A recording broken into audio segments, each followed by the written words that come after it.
Hello guys, welcome back to my channel. నా పేరు ప్రదీప్. నేను డైలీ బ్లాగ్స్ చేస్తూ ఉంటాను. హ్యాపీ సంక్రాంతి. ఈరోజు బ్లాగ్ స్టార్ట్ అయితే విత్ దోశతో. వేడి దోశలు పొద్దున్నే ఒక 2 గుడ్డట్లు, ఒక 2 ఉల్లిపాయలు వేసుకొని లాగించేసాను. పాయసం చేద్దామని సగ్గుబియ్యం నానబెట్టినాను. మధ్యాహ్నం పాయసం చేద్దాం. ఇంకా ఇది చట్నీ. ఇది ఈరోజు టిఫిన్. ఆహా, పొద్దున్నే వేడి దోశల్లో చట్నీ నంచుకొని అలాగా తింటూ ఉంటే ఎండలో కూర్చొని ఏమన్నా ఉందారా బాబు. ఇంకా రెడీ అయిపోయి బ్రాంచ్ ఆఫీస్కి వెళ్ళిపోదాం. ఇంకా అలాగా బ్రాంచ్ ఆఫీస్కి వచ్చి రాగానే ఈ అమ్మాయి ఇలా నుంచి ఉందని అనుకోకండి. ఆ అమ్మాయికి ఫింగర్ ప్రింట్ పడట్లేదు అనమాట. సో ఆ అమ్మాయి చేతిలో మొత్తం స్వెట్ వస్తుంది.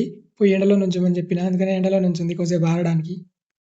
తర్వాత అకౌంట్ తీసేసి ఆమె చేతిలో పెట్టేసిన తర్వాత ఇంటికి వచ్చేసిన తర్వాత ఇంటి పక్కన అక్కాయి నువ్వుల లడ్డు చేసింది అనమాట.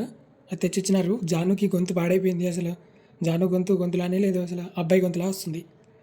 నువ్వులు తింటావునా అంటే వద్దు అని అంటుంది. ఇది ఈ అక్కయ్య తెచ్చింది. ఈ బ్లాగ్ అయితే ఇంతే. నెక్స్ట్ బ్లాగ్లో ఫిర్ మిలింగి. సరే మరి ఉంటా. సబ్స్క్రైబ్ చేసుకుంటే నువ్వులు లడ్డు ఇస్తా.